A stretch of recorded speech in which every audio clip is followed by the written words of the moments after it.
Bonsoir. Bonsoir Estelle Lefébure.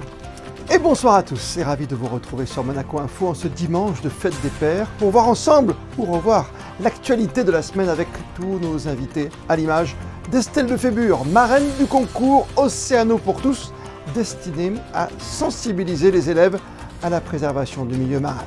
La suite des cérémonies du centenaire de la naissance du prince Régnier III et une deuxième date supplémentaire pour découvrir le film documentaire de Yann Anthony Nogues, en plus du mardi 4 juillet. Vous pourrez donc y aller le lendemain au Grimaldi Forum.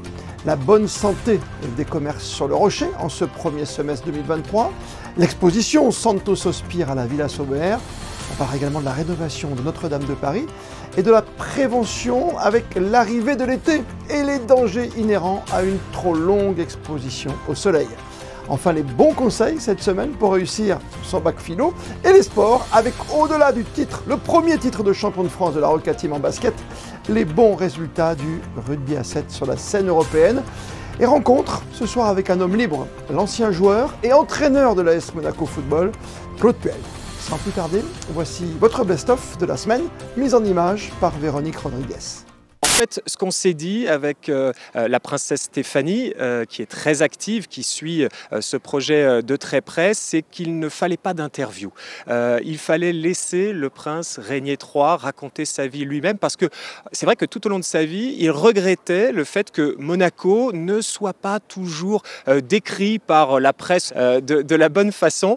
Et donc, on a fait ce pari-là. On s'est dit, tiens, on va faire en sorte que ce soit le prince Régnier lui-même, avec ses propres mots, qui raconte son histoire, qui raconte son règne, qui raconte sa vie, qui raconte sa principauté.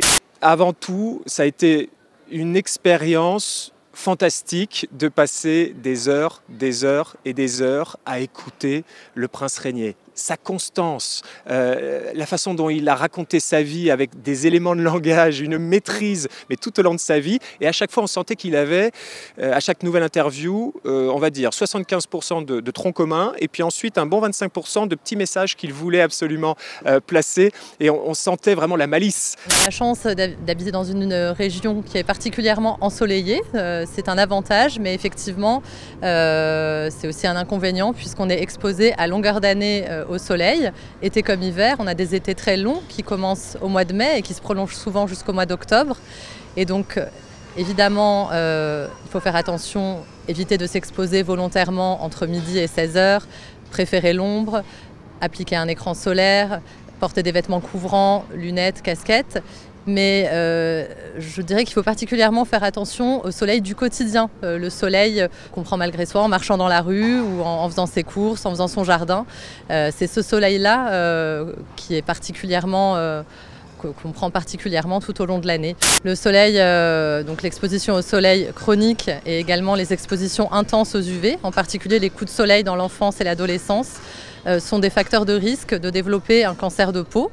Le plus dangereux étant heureusement le plus rare est le mélanome et d'autres cancers beaucoup plus fréquents qui sont les carcinomes basocellulaires et qui sont effectivement liés à la fois au cumul d'expositions solaires à l'échelle d'une vie et également à un terrain génétique et au phototype des personnes. En particulier, on n'est pas tous dotés du même capital solaire à la naissance. Et les personnes à phototype clair, donc les yeux clairs, la peau claire, qui prennent des coups de soleil facilement, sont plus à risque que le reste de la population de faire des cancers de peau et doivent plus particulièrement se protéger. Il est vrai qu'avec la réforme du baccalauréat, le baccalauréat a complètement changé. Aujourd'hui, les élèves obtiennent le baccalauréat à la fois à travers un contrôle continu qui compte pour 40% de la note globale et à 60% à l'occasion d'épreuves finales. Une discipline ne peut être évaluée qu'une fois, soit en contrôle continu, soit à l'occasion d'une épreuve finale. Et en effet, en mars dernier, les élèves de la Principauté de Monaco, ils sont 370 dans les filières générales et technologiques concernées, ont passé leurs épreuves de spécialité qui comptent pour 32% de la note finale, soit à peu près un tiers. Pendant près de 50 ans, l'épreuve de philosophie était celle qui marquait le début des épreuves de baccalauréat de terminale. Et puis désormais, eh bien, les élèves qui vont se présenter demain matin pour composer, en réalité, pour une bonne partie d'entre eux, ont déjà leur baccalauréat, puisque si on additionne les 32% des spécialités dont ils ont déjà connu la note, qui a été intégrée à Parcoursup, et les 40% de contrôle continu, finalement, pour certains, demain, l'enjeu principal, ce sera, et je l'espère pour eux, de glaner des points pour obtenir une mention, à l'instar des 90% de bacheliers généraux qui l'ont obtenu l'an dernier en Principauté de Monaco. L'enjeu, c'est de rester calme, de bien prendre connaissance des 3 sujets, prendre le temps de la réflexion, au moins 15-20 minutes, et s'engager dans le sujet, puisqu'encore une fois, il n'y en a qu'un seul à traiter, s'engager vers le sujet qui permettra à l'élève d'identifier le plus rapidement une problématique, de rattacher cela aux notions du programme, de mettre en avant ses capacités réflexives et argumentatives. On a énormément de monde au niveau du commerce cette année sur Monaco-Ville. Je pense qu'on est parti sur une très très bonne saison. Après, les événements comme le centenaire et les fiefs nous ont permis de faire connaître les boutiques qui ne sont pas des boutiques de souvenirs.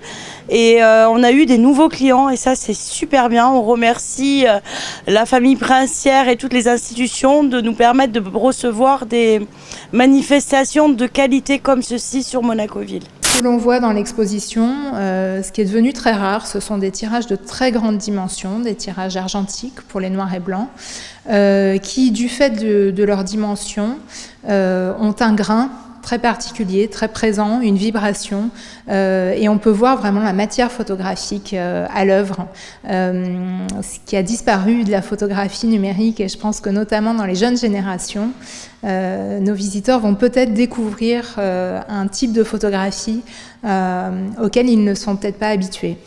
La Villa Santo Sospir, elle fait partie des rares œuvres monumentales de Cocteau. Cocteau était, comme on sait, un poète, un dramaturge, et c'est essentiellement dans cette décennie des années 50, quand il arrive à Saint-Jean-Cap-Ferrat, qu'il va s'essayer justement à des œuvres plus monumentales, et notamment à la peinture. Alors effectivement, il dit qu'il tatoue cette maison en hommage au tatoueur. Absolument partout. Hein. Absolument partout. Voilà, c'est une référence au tatoueur du Villefranche de sa jeunesse. C'est des tatouages qu'il voyait sur les marins dans les années 20. Et il va tatouer tous les murs. L'idée de ce projet, c'était vraiment quand même de montrer que cette œuvre à Santo Sospir de Cocteau, elle est complètement liée, complètement cohérente avec l'ensemble de son travail depuis 1910. On trouve ici dans l'exposition des dessins de 1911, notamment qu'il a fait pour les ballets russes à Monte-Carlo, mais aussi avec sa poésie, sa littérature, et de montrer qu'il y a en fait une grande cohérence. Le drame de cet incendie a touché tous les Français et au-delà, à Monaco et ailleurs, le monde entier, donc une certaine fierté d'avoir été choisi et une certaine volonté de faire en sorte que cette cathédrale soit reconstruite du mieux possible, restaurée du mieux possible et rouverte au culte catholique, car c'est d'abord une église catholique, dans des délais convenables. Nous sommes nous sommes un millier de personnes qui en France travaillons tous les jours pour la reconstruction de Notre-Dame. Nous sommes très attachés à remplir cette mission avec fierté, enthousiasme, mais aussi rigueur, dans le respect des codes des monuments historiques, les codes du travail, codes des marchés publics, parce que nous n'avons strictement une dérogation, et nous sommes très fiers de montrer au monde entier qu'en France, on est capable de mobiliser toutes les volontés, tous les métiers d'art, extrêmement importants, tous les métiers d'art, pour restaurer ce chef-d'œuvre absolu de l'art gothique qu'est la cathédrale Notre-Dame de Paris. C'est un rôle de marraine qui me tient énormément à cœur. Tout d'abord parce que je me sens proche des enfants. Étant maman, je crois que c'est très très important d'être auprès d'eux et de les encourager à faire ce qu'ils, à les sensibiliser surtout au monde marin. Et puis moi, l'eau, les océans, c'est une passion. Donc forcément, les deux liés, ben voilà, je suis ici. Ces citoyens de demain, ils ont une lourde tâche, malheureusement. C'est de préserver et de trouver des projets qui vont sauvegarder cette biodiversité, cet océan qui est très important, forcément, pour la survie de ces citoyens. Donc forcément, ils doivent être engagés et porter ces actions haut et fort. Et je les sens vraiment, vraiment très engagés. J'échange beaucoup avec les gens et à travers ce bouquin, ils se remémorent beaucoup de périodes fastes de l'AS Monaco, mais également d'autres clubs. Et c'est toujours sympa de parler football. Et vraiment, les gens sont très gentils, bienveillants. Et on parle football. Et comme je suis toujours passionné, c'est un plaisir de discuter avec eux. C'est un niveau trophy. C'est la 2e division européenne avec des grosses équipes. Donc, ça va être le début des soucis à partir de demain, on va dire. Parce qu'il va falloir bien se préparer parce qu'il y a une grosse marche entre les 2 divisions. Vous savez, moi, je suis un soldat. On me donne une mission, je réponds présent. Je ne me pose pas de questions et j'y vais. Et comme tous les dimanches, on se quitte avec le flashback de la semaine, une plongée dans le passé. On se retrouve demain, 19 h, pour une toute nouvelle édition de votre journal sur Monaco Info. D'ici là, belle et bonne soirée à toutes et à tous.